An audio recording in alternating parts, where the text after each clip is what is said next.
सती का देह त्याग।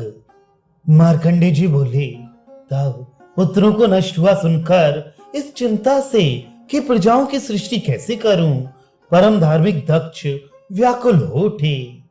दीन दुखियों को शरण देने वाले प्रभु आदि देव सनातन नारायण देव का ध्यान कर वे स्तुति से उन्हें प्रसन्न करने लगे। हे भगवान, आपको नमस्कार है। आप ज्ञान स्वरूप हैं, आप ही सृष्टा हैं, लोकों के आप स्वामी हैं, देवों के भी देव हैं और सबको धारण करने वाले हैं। आप अनंत नारायण को नमस्कार है। आप कमल नाभ हैं, आप ही सब कुछ करने वाले हैं, सभी प्राणियों के आप स्वामी हैं, समस्त तत्व स्वरूप हैं और ज्ञान विज्ञान के साक्षी हैं। आप निराकार हैं, साथ ही बहुत से आकार वाले भी हैं, गुणहीन हैं तथा गुणों से युक्त भी हैं। आपको नमस्कार है। अतुल तेज वाले उन दक्ष द्वारा इस प्रकार स्तुति किए जाने पर सभी प्राणियों की भावना करने वाले भगवान ने कहा कि हे प्रजापते, आज घर जाओ, मैं तुम्हारा उद्देश्य पूर्ण करूंगा। विश्व के आत्म स्वरूप देवों के देव भगवान जनार्दन ने भी लोकों की जननी परम देवी चंडिका की स्तुति कर उनका स्मरण किया। देवी को नमस्कार। आप स्वामिनी हैं, कल्याणी हैं, आपको बारंबार नमस्कार है। जगत की प्रतिष्ठा को नमस्कार। आप माता हैं, आपको बारंबार नमस्कार है। लक्ष्मी को नमस्कार। आप धात्री और शर्वाणी हैं, आपको बारंबार नमस्कार है।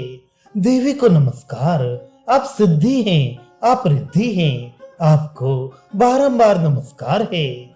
आप उपश्रुति हैं, दिव्या हैं और मुक्तिदा हैं, आपको बारंबार नमस्कार है।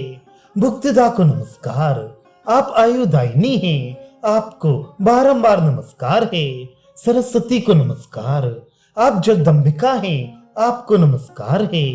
आप ही माता हैं और आप ही बहन हैं, पत्नी आप ही हैं और आप ही पुत्री हैं। आप ही स्वामिनी हैं और प्रभाव वाली हितकारिणी हैं। आप ही स्त्री हैं और पुरुष भी आप ही हैं।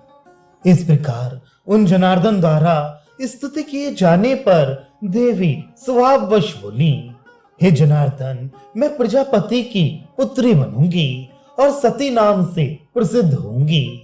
हे द्विश्रेष्ठ, बाएं अंगूठे से वे देवी दक्ष की सुंदर रूप वाली युवा पत्नी शत्रुपा बनी। उनसे दक्ष ने सुंदर 60 कन्याओं को उत्पन्न किया। उनमें जो ज्येष्ठा कन्या थी वह सती कहलाई। उस रूप संपन्ना कन्या को दक्ष ने शंकर को प्रदान किया। उन्होंने 10 कन्याएं धर्मदेव को और 13 कन्याएं कश्यप को प्रदान की। 27 कन्याएं चंद्रदेव को, 2 अरिष्टनेमि को और हे दुश्रेष्ठ 5 कन्याएं दक्ष ने अत्रि को प्रदान की।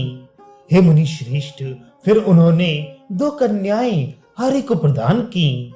इस प्रकार धर्मात्मा दक्ष प्रजापति ने कन्याओं का वितरण किया।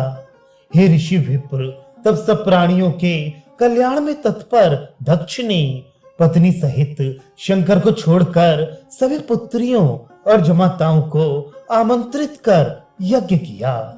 हे मुनि श्रेष्ठ, उस समय चारों ओर यही सुनाई पड़ने लगा कि दीजिए दीजिए और खाइए खाइए। उस यज्ञ में हे द्विश्रेष्ठ, पिता के वचन सुनकर सती ने पति से कहा। सती बोली, हे दिवेश, मैं पिता के घर जाऊंगी, आप आज्ञा दीजिए। मैं यज्ञ देखूंगी और बहनों को देखूंगी। शंकर ने कहा, हे भद्रे, ऐसी इच्छा करो जिससे तुम्हारा अहित ना हो। तेजस्वी शंकर द्वारा इस प्रकार मना किए जाने पर भी देवी ने प्रणाम कर पुनः अपनी बात कही। सती बोली, मैं पिता के घर जाऊंगी, चाहे अच्छा हो या बुरा। गंगा सभी तीर्थों से युक्त है और हरि सभी देवों से। जैसे तीर्थों में गंगा सारे लोकों की माता है और देवों में जैसे विष्णु हैं, उसी प्रकार संसार में पिता ही प्रभु हैं। जैसा होना है वो होगा, आप मुझे आज्ञा दें। फिर उन भगवान शंभु की आज्ञा से गढ़ों के साथ वे पिता के घर गईं। देवी ने वहां जाकर देवों और दानवों से युक्त यज्ञ प्रांगण को देखा और अत्यंत दुखी होकर सोचने लगी। सभी देवता तथा बहनें और दामाद आमंत्रित किए गए हैं, केवल समस्त देवताओं से वंदित शंकर ही नहीं बुलाए गए। यज्ञ गृह में प्रवेश कर और अग्नि को देखकर हे ब्राह्मण कोपाविष्ट होकर वे अग्नि में कूद पड़ी। वे मनस्विनी पति का ध्यान करती हुई क्षण भर में ही भस्म हो गईं। उन्हें भस्म हुआ देखकर गढ़ लोग क्रुद्ध हो उठे